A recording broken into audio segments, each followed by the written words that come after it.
En 1944 sale la película Gaslight, una película dirigida por George Cukor con Charles Boyer e Ingrid Bergman.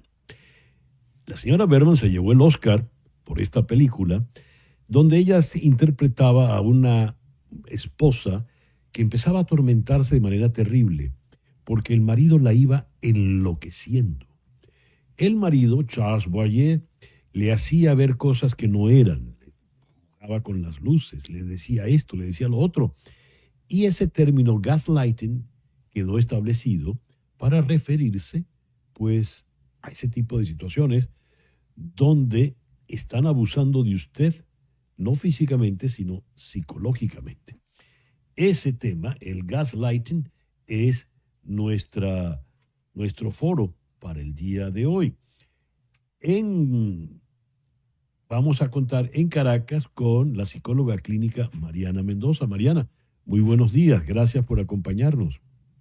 Hola, buenos días. Muchas gracias por la invitación, Mr. Miguel. Es un Y placer en, estar acá. y en Cuenca está Isabel Andrade Moscoso. Isabel, buenos días, gracias por atendernos.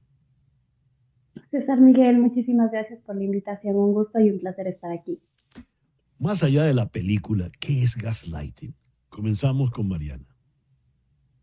Bueno, es importante iniciar esta conversación comentando que tal cual como tú lo estabas indicando, este término se inició con una obra de teatro en 1938, en Ujú. donde un hombre quería hacerse de la fortuna de su mujer y para esto fue creando una serie de situaciones en donde le cambiaba los objetos del lugar, generaba algunos ruidos en el ambiente, atenuaba la luz. Estamos hablando de la época victoriana de Inglaterra, en donde no había electricidad, y le hacía ver a la mujer que el fuego permanecía igual de brillante.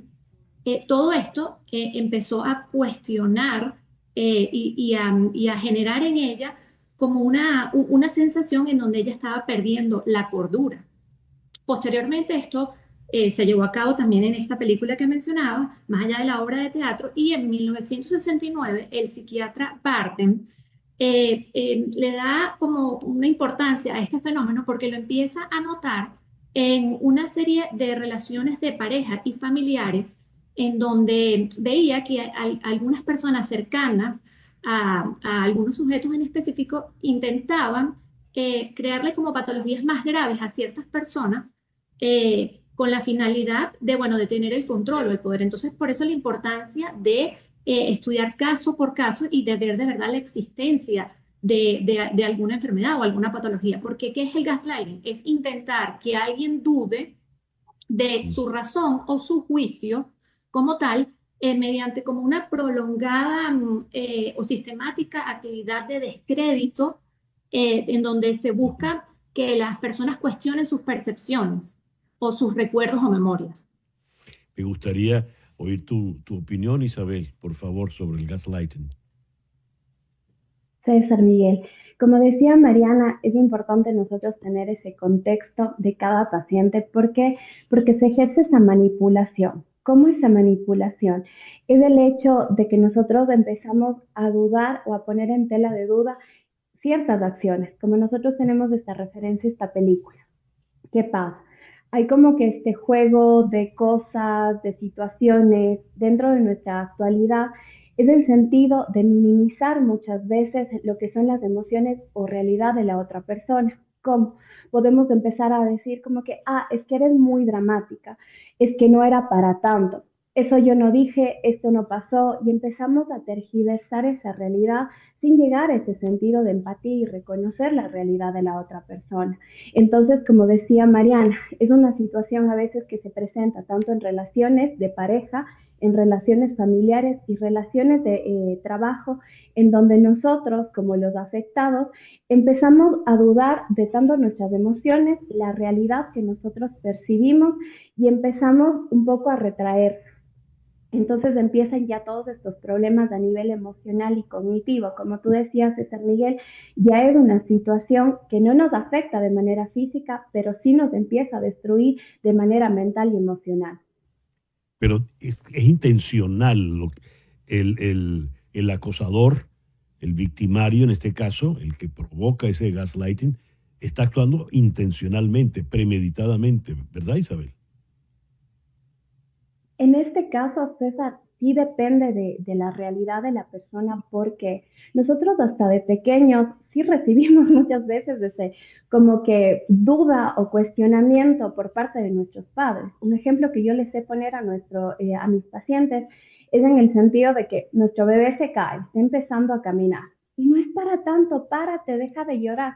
No, es que me duele y no hay ese reconocimiento de esa emoción. Entonces a veces son estos patrones conductuales porque cada ser humano es único y por ende somos diferentes y es importante reconocer nuestra realidad. Hay muchos agresores que no se dan cuenta de que son agresores. ¿Por qué? Porque esta conducta ya fue fundamentada desde su linaje familiar, por así decirlo, y el momento que viene con su pareja o en su relación de trabajo porque es un jefe, es como que, ok, ¿qué está pasando? Y se trabaja, si hay la oportunidad, tanto con el agredido como con el agresor para que empiece a cambiar sus patrones conductuales. Mariana, en tu experiencia clínica, ¿de qué manera se manifiesta, que nos puedas referir, el gaslighting? Ok, esto se suele ver más normalmente en algunas relaciones tóxicas a nivel de pareja.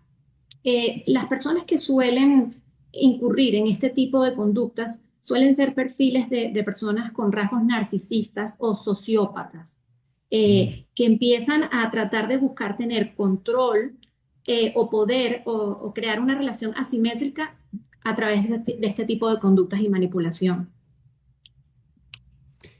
¿Y te ha tocado trabajar alguno de estos casos, Mariana?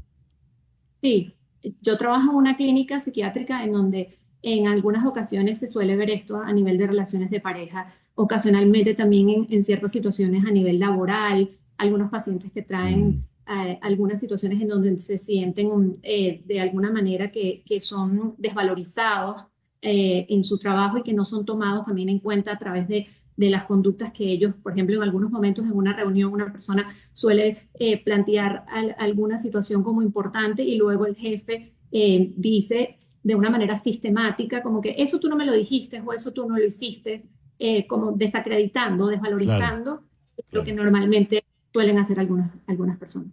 El tiempo se nos vino encima, así que te voy a dejar, Isabel, la palabra de conclusión, preguntándote, ¿cómo se cura esto? ¿Cómo se supera este gaslighting? Claro que sí, gracias César Miguel. Algo importante que nosotros tenemos que empezar a darnos cuenta es que es ir hacia adentro de nosotros. El empezar a poner límites, el como que reconocer y validar nuestras propias emociones nos va a permitir, uno, identificar si estoy siendo víctima o si tengo que confrontar ya también a este agresor. Porque estos límites asertivos nos llevan a conocernos, pero también nos llevan a llevar relaciones adecuadas. Por lo cual es importante nosotros acudir a una sesión, empezar a conocernos, conocer nuestra historia de vida y no dejar como que el pasar. ¿Por qué? Porque dentro de muchas relaciones nosotros empezamos a normalizar, capaz no dije esto, y empezamos a atacar. La idea no es ni minimizar ni maximizar nuestras emociones, sino aprender a respetarlas. ¿Para qué? Para tener relaciones adecuadas. Les quiero agradecer inmensamente pues esta conversación a Isabel Andrade Moscoso allá en Cuenca, gracias Isabel, y a Mariana Mendoza en Caracas. Muchísimas gracias, Mariana. Muchas gracias. Gracias a ustedes.